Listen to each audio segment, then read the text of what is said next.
weakness should become India's strength. Namaskar, I'm Prabhat Sir and you're watching the first episode of ForumIAS Podcast. So this is a conversation regarding global and local burning issues with subject expert. So today in this inaugural episode, I would like to welcome Shri Basava Uppin Sir. Thank you, sir. He teaches economy in ForumIAS. Welcome to the podcast, sir. Thank you, sir. Yeah. In this episode, we will try to understand and talk about, is Indian economy a dead economy or world brightest spot? So let's find out. So Basava Sir, Yes, sir. US Vice President J.D. Vance visited India in April, right? On 21st of April, he made a statement and he praised India as a rising power with infinite sense of possibilities. Now, 100 days later, on 1st of August, we see a tweet by US President Trump. And in that tweet, he declares Indian economy as a dead economy. What is the reason behind this tweet? Why he has done that? Sir, I don't think we need to attach too much significance to President Trump's statement. In the past, Trump has made a lot of statements which I would say are based upon his distorted worldview rather than being based upon certain scientific or empirical evidence. For example, Trump believes that climate change is a hoax. Similarly, Trump, in the same tweet, he has highlighted that US would help Pakistan develop its massive oil reserves, and Pakistan could export oil to India. According to Harsh Goenka, Pakistan exporting oil to India is like a tail ender in cricket, hitting a triple century. Technically possible, but it can happen only in movies like Lagan and not in real life. So when it comes to Trump's statement, so the statement should not be seen as an economic statement. I think the statement should be seen more as a political rhetoric, stemming from basically two things. Number one, Trump made this statement in the context of the growing trade relationship between India and Russia. Second one, Trump made the statement because of his growing frustration with the fact that Indian economy is not going to reduce, or Indian economy is still having a higher tariff when it comes to import of goods from US. So basically, I would say this particular statement is more of a arm twisting or a blackmailing statement made by Trump. It should be seen as a political rhetoric rather than an economic statement by Trump. Completely agreeing with you on this, sir. And even adding on to this, when Trump came to presidency, he promised that he is going to end this Russia-Ukraine conflict in 24 hours. Yes. Right? So he failed at that, obviously. After that, he tried to intensify sanctions on Russia. That didn't work out. Yes. Now he's trying to publicly embarrass and threaten the trading partners of Russia, like India, being a focal point here. Yes, sir. Yes. Now, I would like to draw your attention to one more part of the same tweet, which Trump did on 1st of August. In that, he said that India has one of the highest tariffs in the world. Right? Yes. What is your view on that?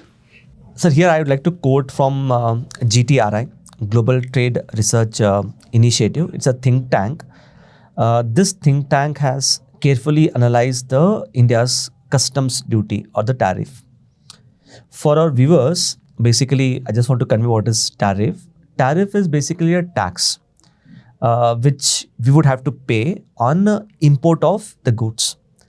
So if you are importing certain goods from US, the importers in India, we would have to pay some kind of tax.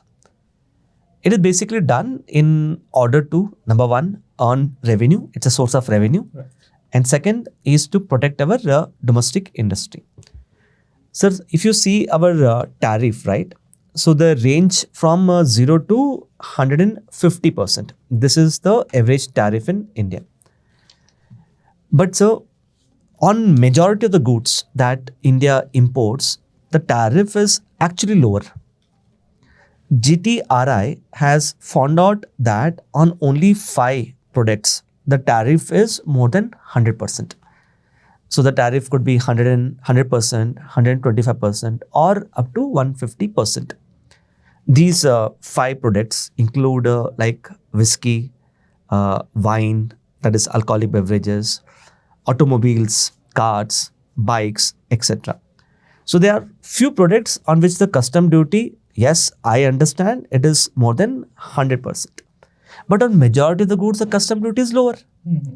So what Trump is saying, Trump is looking at those 5 products on which the custom duty is higher, and he is neglecting the other majority of the products where the custom duty is actually lower. So if Trump is calling India as a tariff king, I think it is his distorted view, because he's looking at those 5 products, he's not looking at the other products. Here just I would like to make one observation. In his last presidency, he made this case of Harley Davidson bike. Exactly. To try to tell what kind of tariffs India is putting. And after that only he called India tariff king. That was the first time he called it. Exactly, sir. Exactly. So here, I think once again, it reeks of hypocrisy and double standards of US. Like he calls India as a tariff king because on the 5 products that we import, the custom duty is higher. I think Trump needs to look inward and look at his own tariffs. Like even in US, there are a number of products on which the custom duty is higher. Take for instance, dairy. On import of dairy products into India, the custom duty is 30%. Okay. But in US, sir, it is 180%. Wow. On fruits and vegetables, it is 130%. On tobacco, it is 150%. So if US can protect its domestic industry, I think India has complete right to protect its own domestic industry as well. Completely agree with you on that. And every country has its own journey, right? Yes. So India is at a time where it needs to protect its sectors. I just want to add one thing here. Can you just give viewers this explanation about how putting a tariff helps any country and how it is helping a country like India? Sure, sir. I can give you some 2 to 3 examples. Sir, let's start with the dairy sector. So whenever we negotiate a trade deal with other countries, dairy sector has remained our core interest. We don't generally open up our dairy sector. Like if you're importing dairy product from other countries, we have a higher custom duty of 30%. Basically to discourage the cheaper imports from other countries. Because if you see countries like EU, Australia, they give a lot of subsidies to the farmers to increase the milk production. And if we end up importing that, the domestic milk industry will get adversely affected. Yes. So we have erected barriers and protected our domestic industry. And that is one of the reasons why India has become the world's largest producer of milk. India now accounts for 24% of the global milk production. The milk revolution. Milk revolution. The white exactly. revolution. White revolution. Not just that, in the manufacturing sector, if I could identify one particular industry which has become a beacon of hope for us, I would say it is our automobile sector. So on automobile sector, the custom duty is generally higher, especially on import of high-end luxury cars. The custom duty is around 100 to 150%. By imposing higher custom duty, we are promoting domestic manufacturing of cars. And automobile sector now contributes 7% of our GDP and a whopping 49% of our manufacturing output. Which clearly shows how India has leveraged tariffs in order to protect and promote our domestic manufacturing. So when it comes to Trump, the very fact that if Trump is calling India a tariff king, I think it is to protect our own domestic interest. And budget has already taken some steps to reduce the tariff. And even on the automobile part, I would like to say that India has opened its market for companies like Tesla. Yes. Recently, Tesla has opened its stores. But we are not going to, in this case, Tesla has opened its store. But with respect to import of cars, the custom duty is still little higher. It is around 70%. Only time will tell when it comes to the trade deal with the US, whether the custom duty will get reduced or not. Okay, sir. So, sir, I want to know from you this. Let's keep aside the Trump bias. Let us try to objectively assess the potential as well as the state of Indian economy. So, keeping aside Trumpian bias, what do you really think? Is India's economy a dead economy? Because that is a very important question for every common citizen. So to say that Indian economy is a dead economy, it's like saying that Sachin Tendulkar is the world's worst batsman or Messi is the world's worst footballer. Yeah. Irrespective whether you are a fan of Sachin Tendulkar or Messi, I think their stats will tell you about their contribution to the respective fields. So same can be said about the Indian economy. I think rather than subjective looking at the state of Indian economy, I think we have certain stats, data to look at Indian economy. Sir, and I do believe that at a global level, Indian economy is being compared to an elephant. Yes, definitely. It is compared to an elephant. And I would say if an elephant, it takes its own sweet time to pick up pace, pick up speed. To gain the momentum. But once it gains momentum, it becomes unstoppable. Yeah. Same can be said about the Indian economy. Like right now, India is the world's 4th largest economy. It has recently overtaken Japan. And by 2030, it is going to become the world's 3rd largest economy. And according to RBI's reports, official report, in 2040s, Indian economy is set to overtake even the US economy as well. By 2040s. By 2040s, yeah. Second,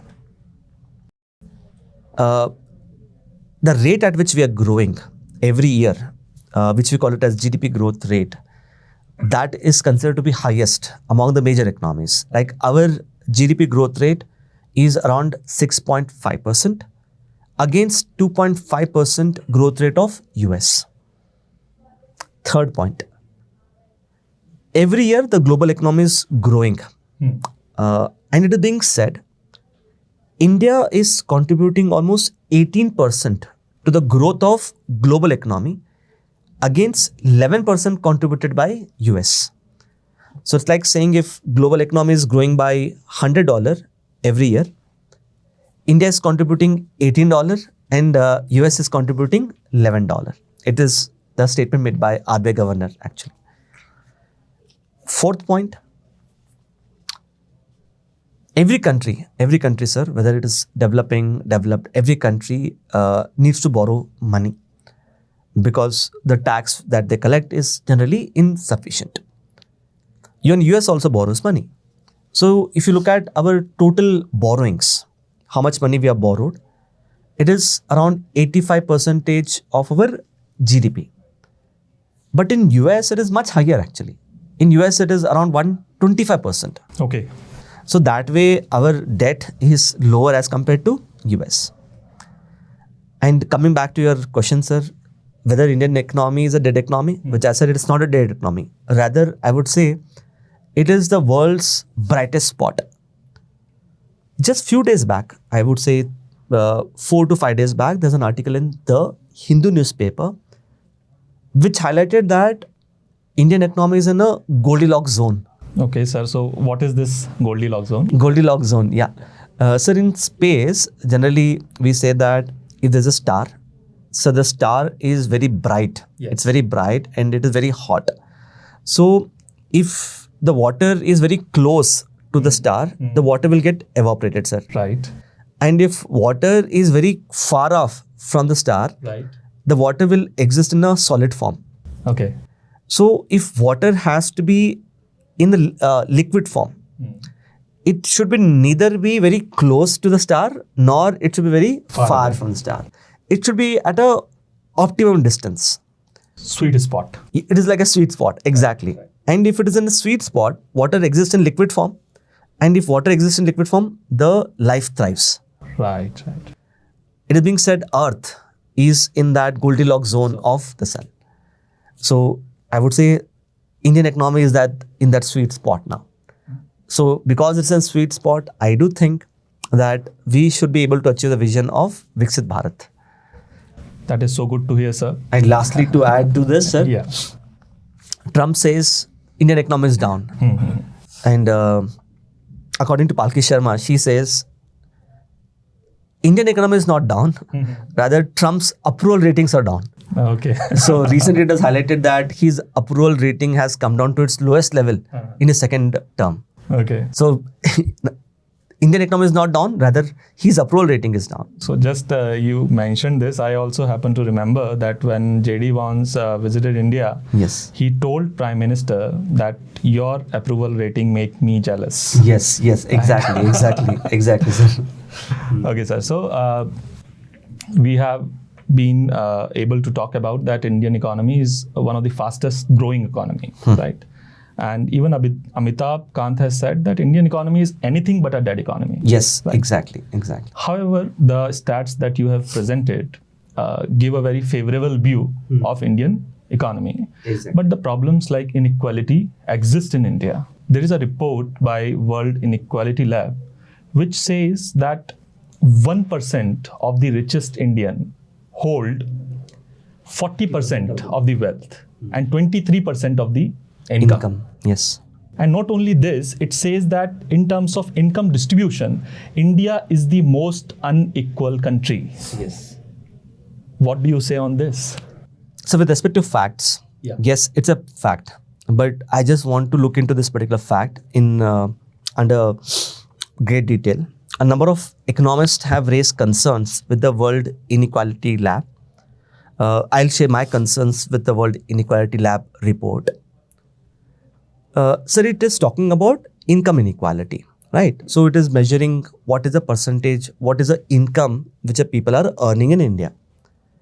Sir, most of people, as you know, they are working in the informal sector. Because they are working in informal sector, we do not have an accurate estimate of how much money they are earning, right? So what this report has done, rather than actually carrying out a survey on the ground to know how much income people are earning, it is not based upon a survey. Okay. What it has done, it has looked at the income tax returns filed by the Indians. And in India, just 1.5% of Indians actually pay income tax. So it has looked at what percentage of Indians pay income tax, Right. how much income they have declared. Okay. Based upon that data, they have extrapolated कि this is the amount of income inequality. Just one minute, sir. Yes. Since you are telling about informal sector, right? So for our viewers, can you explain what do you mean by that? So informal sector is basically a sector which I would say is not registered with the government, which remains outside the purview of government rules and regulations. Take for example, sir, when we say informal sector, it is very heterogeneous. It is not homogeneous. Like you could include fruit vendor, tea vendor, small businesses. All of this is informal. It could also include doctors, engineers, lawyers who are working as self-employed. Exactly. So, for example, let's say doctor. A doctor is working in a hospital. He is part of the formal sector. But the same doctor is running his clinic. Because he's running his own individual clinic, he is not considered to be part of formal sector. He is considered to be informal sector, considering the size of his clinic, small sized. You have a lawyer who is working in law firm. He is part of the formal sector. But the lawyer is doing his own individual practice. because he's working self-employed, he becomes part of the informal sector. Okay. So, with respect to the problem here, sir, when we see it is the people who are part of the formal sector who pay the income tax. But the people who are part of the informal sector, it's very easy for these people to hide their annual income actually. And the people who are part of the informal sector, for them, because it is easy to hide their annual income, they don't pay tax at all. So we are neglecting a large chunk of our economy, which is informal sector. That is what the World Inequality Lab has done. It has neglected a large chunk of our informal sector to calculate the income inequality. Like a doctor might be running his clinic. This doctor might be earning same amount of the money which is earned by a doctor who's working in the hospital. But this person might not be paying income tax. Okay. Same can be said about the lawyer who is working for himself. So that is the problem which I think with the World Inequality Lab reports. So I take your point that this report's method are not correct, right? Yes. We should neglect this report. However, are you suggesting that inequality does not exist in India? I would never do that. We do understand that there are two contrasting Indias, like we generally say, India versus Bharat. Yes. Yes, there is inequality. I cannot deny it. In fact, no one can deny it. But in economy, sir, we study about what is called as Kuznet's curve. This Kuznet curve establishes the relationship between the GDP and inequality. Okay. According to this particular curve, it says as the GDP increases in the initial stages, income inequality is also bound to increase. Okay. So generally what happens is in the initial stages as the GDP increases, it is said that wealth will be inevitably be concentrated in the hands of few people. That is up to a particular level. But beyond a particular level, as the GDP increases, income inequality is bound to reduce. With the expansion of middle class. Yes, exactly. So, considering that India is a developing country, as our GDP size is increasing, I think it is quite inevitable that to a certain extent there will be inequalities. But beyond a particular level, as India turns Viksit Bharat by 2047, I think inequality should be able to reduce in the future. And lastly, I just want to tell you, sir, that I think in India we say too much of income inequality, but for our viewers, I just want to tell this thing which is quite important. If you compare inequality in India with that of US, US has a greater inequality as compared to India. This is as per the World Bank. This is as per the World Bank. So, US has a greater inequalities. Okay. Yes. Even World Bank report suggested that India is fourth equal country. Most equal country, exactly. In terms of consumption equality. Right. Yes. I also agree with what you have said about the vision of Viksit Bharat. Yes, sir. And I think the government is working on that by, giving more access to basic things like electricity, housing, right, toilets, financial inclusion in terms of Jan Dhan Yojana. Yes, sir. So because of that kind of approach, that universalization of basic services, we have been able to pull out almost 25 crore Indians out of multidimensional poverty. This is a huge number. This is a huge number. So one of the economic survey in the previous years had mentioned, rather than looking at inequality, sir, inequality is a relative concept. Understand that, because when I say relative concept, means some people will always be richer, some people will always be poor. It's a relative concept. And we must understand no country is perfectly equal. Right. So, what is more important is, rather than focusing on a relative concept, focus on something absolute concept. And the absolute concept is pulling out a number of people out of poverty, and which is what India has been able to do it. So, we have discussed a lot about inequality, right? And moving on, I would like to understand from you that what are the three major concerns that is in front of Indian economy at this point of time? Three major concerns. Yes. Okay. First major concern, I would say, with respect to agriculture sector. In agriculture sector, India has obviously made a rapid strides since the Green Revolution. Like India is right now the largest producer of pulses, millets. India is the second largest producer of rice, wheat, tea, sugarcane. It's the largest producer of milk. So we have increased the production of agriculture commodities. But the problem is the income of the farmers has not increased commensurately. According to NABARD's Financial Inclusion Survey, average monthly income of agricultural household is somewhere around 13,661. But the income which they are earning from farming is just around 4,461. And sir, 4,461, I'm not saying per capita income. It's actually average monthly income of a agriculture household. So production has increased, but income has not increased. And when 46% of India's workforce is dependent on agriculture, we must understand unless the income of the farmers increases, it's difficult for us to achieve the vision of Viksit Bharat. So obviously, I would say number one priority for us would be to double the farmers' income. Second one, I would say, sir, is with respect to manufacturing. Okay. So no country has ever become a developed country without being a manufacturing powerhouse. I completely agree with you. Exactly. So if you see the share of manufacturing sector to India's GDP, it has remained stagnant at 14 to 17% since 1991. So I think the second priority is the problem of manufacturing. And the third one is jobless growth.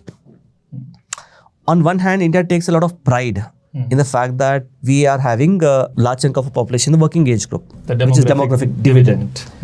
But the problem is that the jobs that we are creating is quite less. It being said that the employment elasticity, sir, is just 0.1. Employment elasticity from our viewers is like if our GDP is growing by 1%, jobs are growing by just 0.1%, which shows that we have not been creating enough number of jobs. So I would say three concerns: doubling farmers' income, manufacturing sector, jobless growth. And I think somewhere jobless growth is related to the manufacturing. Yes. True. Even if we see the Chinese journey, so they have been able to build the manufacturing base. Correct. While India moved quickly towards the services sector. Services sector, yes. Now here is my question to you, sir. We have understood about the three major concerns as you have told, and manufacturing is one of the most important concern. Yes. And India's aspiration is to become a global manufacturing hub, because that is the only way to become Viksit Bharat. Yes. Right. However, China is already having a very high edge in this sector. How we are going to overcome Chinese dominance in manufacturing sector? Presently, if you see the share of China's manufacturing to the global manufacturing, it is 28%. India's share is just 2.8%. It means if 100 rupees worth goods are manufactured, China is contributing for 28 rupees and India is contributing just 2.8. In next 25 to 30 years, share of China to manufacturing is going to increase to 45%. Okay. And it being said that in the extended war of production, even if all the countries come together, they will not be able to defeat China alone. So with respect to your question, sir, how can India counter Chinese dominance? Obviously, it is going to be difficult, but there are some things which India can do. I think we need to look at the China's weakness, and that China's weakness should become India's strength. What is the weakness, sir? Number one, China's population is declining. Yes. So because of the declining population, labor cost in China is increasing. Whereas in India, we have the world's largest population. We are facing demographic dividend. So I think we have to leverage our labor force. But the problem here is just 4% of India's labor force is skilled as compared to 47% in China. So number one, I would say focus on skilling workers, especially on new age technologies. Okay. Second is, I think it's a very controversial thing, but because economic survey has said, I could actually say this thing as well. Right now, we are not attracting FDI from China because of obviously security concerns. Yes. But what economic survey has said, let us start attracting FDI from China. Let's say the Chinese company come and start manufacturing in India itself. It has two benefits. Benefit number one, we'll get more capital, more technology, and those Chinese companies can collaborate with Indian companies. First benefit. Second benefit, right now if you look at the trade between India and China, it is more in the favor of China. So if Chinese companies come and start manufacturing goods in India, the need for us to import those goods from China will reduce, which in a way will promote our domestic manufacturing also. So this is the second thing which I would want to say. Third thing, so China enjoys huge dominance in critical minerals now. Like right now it is being said China owns majority of the rare earth minerals, lithium, which is quite important for new age technologies like electric batteries and so on. So what India has to do, it has to secure its critical minerals. For that, we have to focus on domestic mining also and probably enter into fuel supply contract with other countries like Chile, Argentina, so that we are able to get that critical minerals. And lastly, sir, to counter China's dominance, Raghuram Rajan, he has written a book called as Breaking the Mold. In that book, he has highlighted that India's weakness is manufacturing, but India's strength is services. Yes. So we can bring them together, that is manufacturing plus services, in what he calls as service-led manufacturing. Can you explain that, sir? What is Service-led manufacturing, yes. Yes. One small example, sir. Let's say you want to get spectacles for your eyes. You walk into a lens card store. So they will show you different frames and you choose a frame according to your requirement. So what they will do is they will customize the frame as per your requirement and then the frame is given to you. It's a classical case where service and manufacturing are coming together to address the needs of the customers. Like lens card store is service, manufacturing of spectacles is a manufacturing. So service-led manufacturing. Apart from that, sir, if you look at the modern day gadgets, let's say mobile phones. When you see mobile phone, you may think it's actually a hardware, but I think there is equal amount of software also which runs that particular hardware. Right. And that's why we get regular updates on our mobile phones. Same way, if you are buying a car, in car also there are a lot of service things like you have a semiconductor which will inform us that the car has a flat tire, you need to replace the tire. Or let's say the car's fuel is getting over, you need to refill the fuel tank. Right. So this is how services is getting integrated into manufacturing. So India has become a powerhouse in the IT sector. We need to leverage that strength to promote our manufacturing sector. Exactly.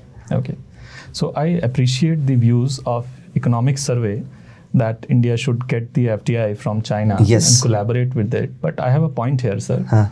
Recently, Dr. Shashi Tharoor wrote an article in the newspaper and he told that China has recently withdrawn It's 300 plus specialized engineers from Foxconn iPhone factory in India. Yes. So according to Dr. Shashi Tharoor, if India becomes a manufacturing hub or India attains foundational manufacturing capability, especially in the cutting edge sectors, it will be an existential threat for China. Yes. And there are two things that he also says. Number one, how India is at the upper edge in terms of China is that Chinese inner consumption is very low. Yes, domestic demand. Yes. And whereas India's domestic demand is very high.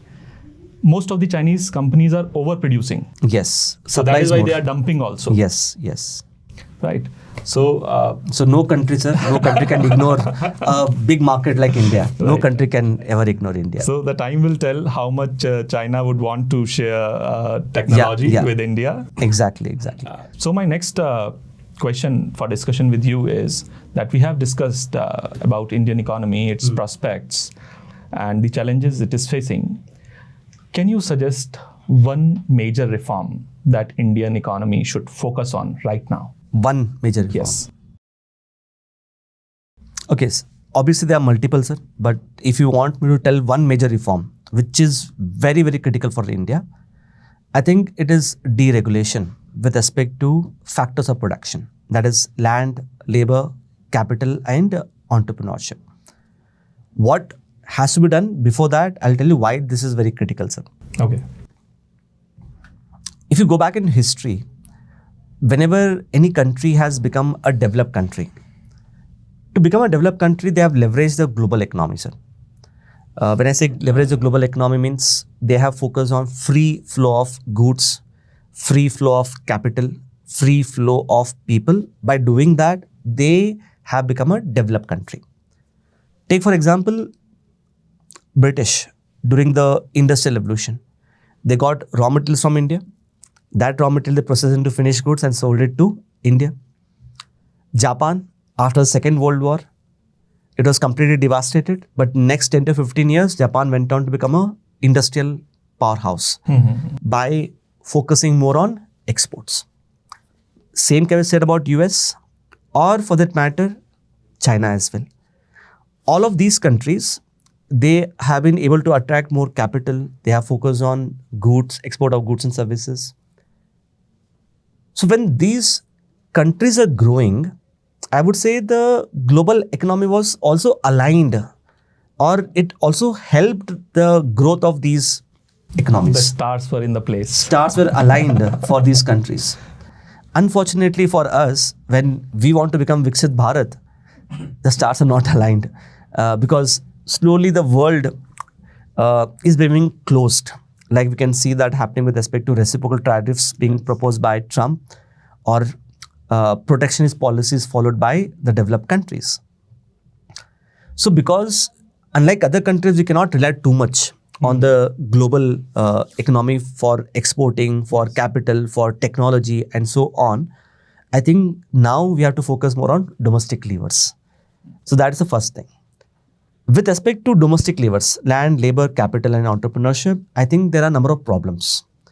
There is a sense of over-regulation in the Indian economy. I think we have to go for deregulation. Like one example which I can say is labor.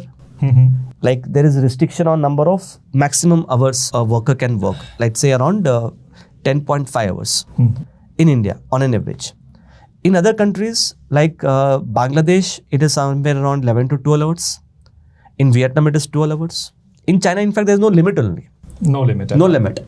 So we do have factor of production, which is labor. But that factor of production, we have not been able to efficiently utilize it because of this rules and regulation. Same way, the land acquisition is very costly and cumbersome. So when global economy is not favorable to us, I think we have to create conducive conditions within our economy to reap the benefits. Definitely. And I would agree to you. I was reading Sanjeev Sanyal's book and the member of PM Economic Advisory Committee, and he stressed on creative destruction in the policy making. Yes. And I think this is the same thing that you're talking about. Creative destruction basically says, sir, we have to dismantle the old rules, regulations, come up with the new rules and regulations, which can actually propel the Indian economy forward. Like when you see Lord Shiva in Hindu, right? In Hinduism, Lord Shiva is considered to be a creative destroyer. Right. Creative destroyer because we have to destruct the old to reinvent the new. Exactly. So that is what India has to do.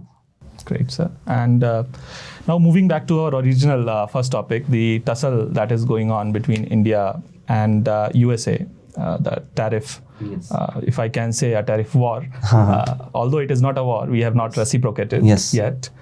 What I believe, sir, is that, okay, the negotiations are going on. We may be able to strike a deal, right? J.D. Vance, in his April visit, underscored that India-US strong partnership is critical for humanity in 21st century. Yes. And now 3 months after that, we are in a situation where USA is trying to publicly embarrass India. Even if we are able to make things right, the trust is impacted. Yes. And that is also one of the most important thing in foreign policy. Yes, sir. So I do think that India is the most brightest economy in the world. So we are at a very sweet spot in the global economy. And there is no need for India to play a second fiddle to any country. And like we discussed before, no country can ignore a country like India, which has such a big market. So even when we are negotiating with Trump, I think we have to keep this thing in our mind that our core interest should not be sacrificed.